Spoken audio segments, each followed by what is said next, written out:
Well, I think there are a couple of factors there. One is that as the youngest, there was probably, at least it felt like, and certainly felt in the book, there was probably a lot of attention on Tim by the family. But his parents were really quick to point out that this was how they tried to treat all of their 5 children, that whatever their gifts and abilities were, that they put them in the right situation and made sure to support them. One of his older sisters received a scholarship to college to, I believe, play the piano. But at some point, as a missionary family, they couldn't afford a piano. And so they kind of told the other kids that, hey, this is her talent, and we're all going to kind of pitch in and scrape by for a while and buy a piano. And they did that. And so the whole family kind of bought in. And so that was their approach with Tim, that, hey, this is going to be a strange situation, and most of you guys are out of the house, so it won't affect you guys as much, but you know, here's Tim's special gift, and we're going to focus on putting him in the best situation. And so they wanted to be, making sure that they did whatever they could do to make sure that the blessings God had given Tim, the gifts God had given Tim were fulfilled to them, but didn't want to be the sports parent pushing Tim to do whatever at any cost. And well, yeah, I got that impression that they weren't the typical sports parent. Push, push, push. They kept drawing life lessons out of things, and sitting down with him and the other 4 kids and teaching them principles of life around the exposition of Scripture, inculcating the kids with a very, very strong spiritual backbone. Something I found fascinating about the book, well, there's a number of things, but his dyslexia. Right. Now, in what sense was he, I guess he still is, dyslexic? Does he see things backwards? I don't think so. And Tim and I talked about that a fair amount because I was trying to understand it. And the best way that I grasped it as he was describing it is that feeling I have when I read late in the evening. And I'll read a page or two and then realize I have no idea what I just read. Right. I know I read these pages, but there's no comprehension. He said it's like that. He said that he can read through a book and be lucky to hang on to very much of it, that just something doesn't connect, and he can read all the words and it all makes sense, but then the bigger picture is lost to him. So he has to go back and try it again. But he's such a competitor. I mean, in university they gave him half as much time again to complete an exam, right, because of his dyslexia. He took it initially, but then finally said, I don't need this. And he would finish the exam in the same time the others were finishing their work. He became an academic All-American, is that right? Yes. Mm-hmm. I mean, how many dyslexic kids become academic All-Americans?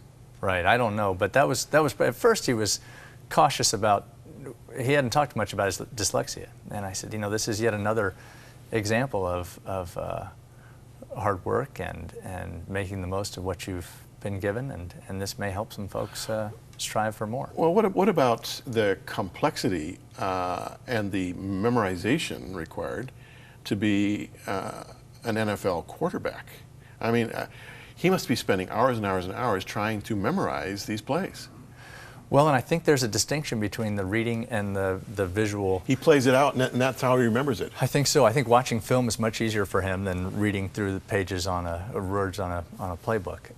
And so the ability to watch the film, it helps him, and then also the ability to physically do it. So that I think we tell the story in the book of them working on one of his footwork at the University of Florida, and Tim coming back to the apartment and doing it 300 times in a row every evening. That he could control. Reading about here, this foot needs to go here and this foot is not as easy for him. Having somebody show him and go back and do it is much easier for him as a learning style. When I got to the point where you talked about his dyslexia, my first question was, well, then how does he remember in such vivid detail every big game at the University of Florida? You know, and who he passed to and what yard line they were on and how he scored the touchdown so on. And I thought maybe the only explanation, you tell me if I'm right, is that he had access to films. Like, how could he remember so accurately every detail of all of these games that are, you know, documented here in the book? Right. Well, I like to claim, being much older than him, that it was his youth, and it happened not that long ago. But I think probably it was watching film. But also, there's something about some of these competitors like Tim. I ran into the same thing with Tony Dungy, where he would tell me, Tony would say, well, in 1997, I remember Derek Brooks came in and made a tackle at the 35-yard line on 3rd and 4, and I don't know how these guys remember it, but Tim's like that as well. Like, you know, I played football in high school and university, and my boys played football in high school and university. and I went to every one of their games. I don't remember any detail like that. I don't remember who tackled who on the 35-yard line. But you're right. You run into this with a lot of successful sports people. Now, a big part of Tim Tebow's success, I think, relates to the fact that he is the ultra competitor. Right. I mean, he even competes in practice. When they're running up the stairs in the stadium, he wants to be the first one at the top. Right. And he's driving the other guys to be as competitive as he is. And he starts last. Right. Is this compulsive? I mean, how do you explain that? Was it because he grew up with two older brothers who were so competitive? I think that's part of it. I think he's also just wired differently than certainly I am, where his dad wouldn't let him lift weights. So he took the surgical tubing. They allowed him to have that, and he would watch, they'd watch some TV show, MacGyver or something, and he'd stand in the back of the room doing shoulder exercises for 30 minutes on one arm, 30 minutes on the left at the age of 5. And that's just He also competed one time at a men's retreat in curls. Right. And, one guy did 50, another guy did 60, and he kept inching to the back because he wanted to be the last guy so that he knew who to beat and how much he had to do it. He gets on and does, 350 times or something? I think that's it. So much so that his arms were locked in right angles for about a day and a half. Right. I mean, that's it's hard to comprehend. It is. It is. That he is definitely wired differently than I am, that's for sure. And according to all of the experts, not built to be a quarterback, he's built to be a linebacker or a running back. Right. Have you talked to him about his future with the Broncos? Is he optimistic about it, or does he figure he's going to be short term there? I think he's optimistic. He likes it in Denver. He's really gotten plugged into the community, and Tim's attitude is, I am where God put me here, and I need to make the most of it. A couple minutes. The thing that really stood out, apart from his amazing play with the University of Florida, was his eye block with the scripture verses.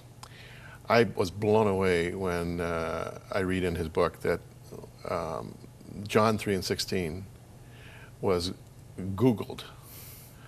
Was it 83 million times? I think so, or 93 maybe. 93 million times? Yes.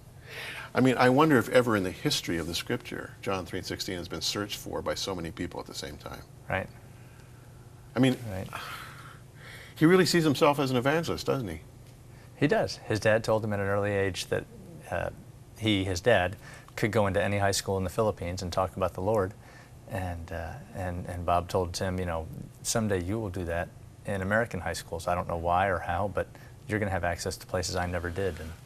And Tim has seen himself in that role from the time he was a young boy. The platform I don't have, and boy, how right he was. Let's look at a couple of pictures here. We've got just a couple that I'm sure our viewers will be interested in. There you are with Tim. Right. And there you are with your family and Tim, and your kids were thrilled, right? Yes, they were. Well, he is an American icon. Tell me about your family. I've got a wife of almost 18 years that I met when I was 13. She was 12 in church, and I've got daughters who are 12 and 7. Wow. Now, friends, this is Super Bowl weekend coming up, as everybody knows. And God willing, I will be there, as will you, I'm sure, and will Tim, and millions and millions and millions of people are all around the world watching the Super Bowl on Sunday night. So we wanted to give you this special insight into Tim Tebow on this day. But if you have children, young boys and girls who are totally in awe of Tim Tebow, there is a child-sized version of the adult book, and here it is. It's Tim Tebow Through My Eyes, but it's in larger print. It's lesser volume. There's some great pictures, but just for a little bit of, and it's at our e-store, okay, Crossroads.ca, or you can call 1-800-265-3100 and order it. But just to kind of whet your appetite a bit more, just let me show you something here back on camera. You open the book, and look what's on the inside of the cover.